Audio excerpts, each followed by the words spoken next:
pala guys, sa 125 million confidential funds nagtatapos ang panggagancho sa taong bayan, kundi nasundan pa to ng mas malaki-laking issue. Buti na lang talaga, merong tama na nagawa rin. Itong si Idol Murafi Tulfo, kahit din pala tarantado, no, mayroon din palang nakatsambang paggawa ng tama. Itong si Idol Murafi Tulfo. So, nabisto po ni Idol. Nabisto guys, ni Idol Murafi Tulfo na meron pong 12,000 ghost beneficiaries itong si Vice President and DepEd Secretary Sara Duterte. Kakakilabot. Anyway guys, itong si Idol Murafi Tulfo, yan si Idol, himala, talagang good job ka sa taong bayan ngayon So nagsagawa po guys ng hearing itong si Idol Murafi Tulfo doon sa Senado. Syempre, hindi ba nakinig doon si Mima kasi ang akala na naman natin, panibagong pasikat na naman ang gagawin ni Idol Murafi Tulfo. Ngunit pala, ako'y nagkamali. Meron siyang magandang balitang dala. Hindi siya maganda totally, pero nung narinig natin na, pinunan niya yung corruption, abay, magandang balita na sa atin yon. So, talagang walang lihim, no? Na hindi nabubunyag.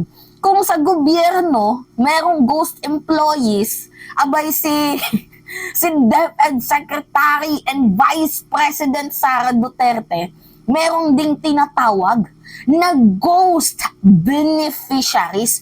Yan guys, yung mga ghost beneficiaries, yun yung mga estudyante ba, na scholar ko, no, pero meron silang mga binabayaran kasing tuition fee. Kasi 'di ba hinihikayat ng DepEd na ang iilang mga estudyante na nandoon sa public school ay lumipat dito sa private school. So kapalit noon, meron silang subsidy.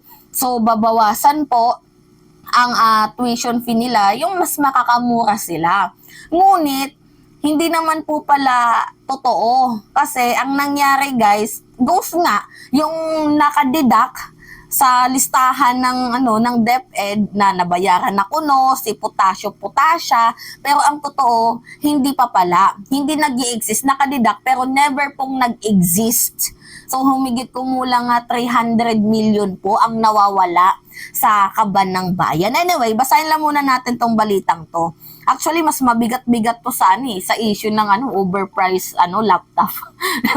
Hindi yan kay Sara Duterte guys, yung overpriced na laptop na yan. Yan, sa kanyang ama yan.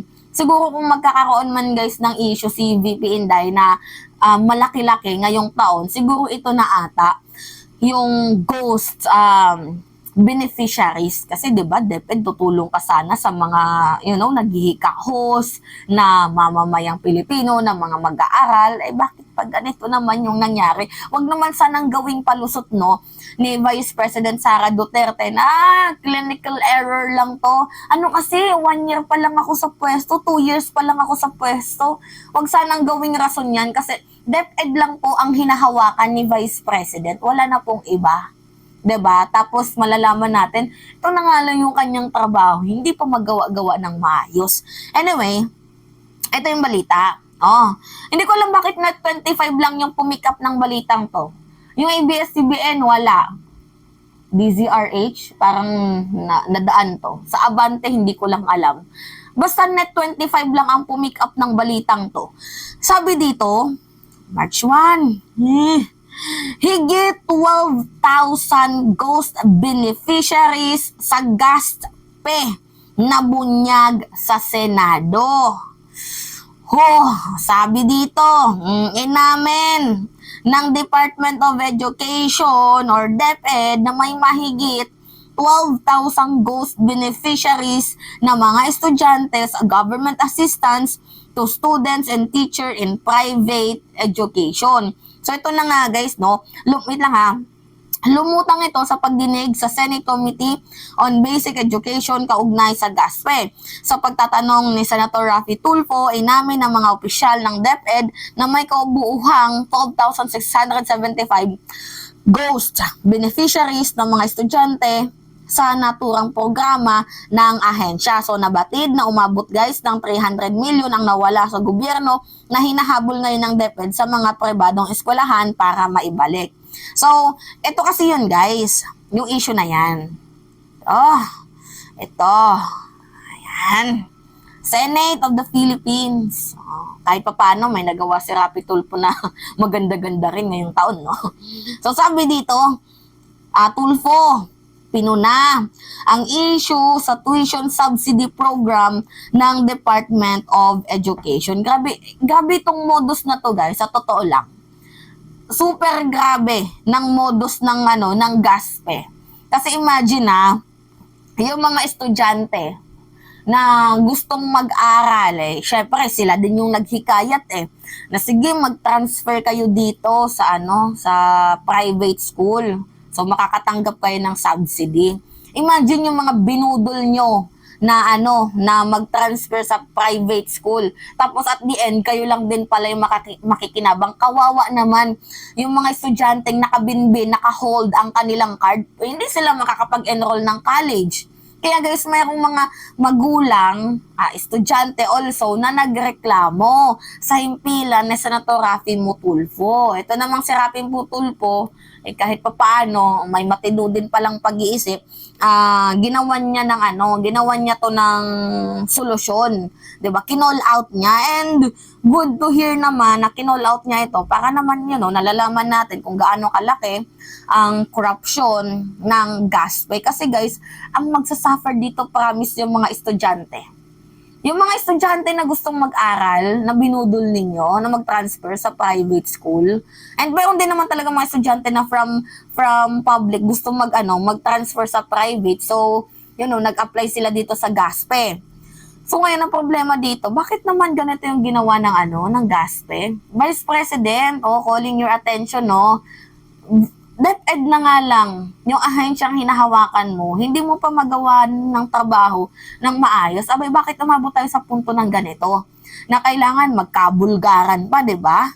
Anyway, basahin natin dumalo po si Senator Raffy Tulfo, si Idol, noong February 28 sa pagdinig ng Committee on Basic Education kung saan nagkaroon siya ng oportunidad na ungkatin ng mga reklamong idinulog sa Raffy Tulfo and action kaugnay sa government assistance to student and teacher in private education, GASPE, o tuition subsidy program ng Department of Education. So matatandaan guys na noong February 23, 2024 ay napasugod ang grupo ng mga magulang at estudyante at inireklamo ang St. Michael Arcangel Technologies Institute or SMATI dahil hindi daw makapag-enroll sa kolehiyo ang mga anak nila. Hinarang daw po ang release ng school cards nila sapagkat hindi pa nakakabayad ang Department of Education para sa kanilang tuition subsidy. Imagine guys yung GASPE, may funds na yan, may allocated funds na yan, may pondo na yan sa madaling sabi. Saan napunta ang putangin ng pondong yan? Bakit hinarang ng SM SMATI ang kanilang card naka-hold? Kasi kaya hinold kasi hindi pa daw po nakakapagbayad. So sino yung may kasalanan dito? Yung GASPE. Kasi hindi nila binayaran. O saan napunta yung yung allocated funds? Saan napunta yung nakabingbing pondo diyan? 'Di ba? Nakakaloka. Binadgetan na yan.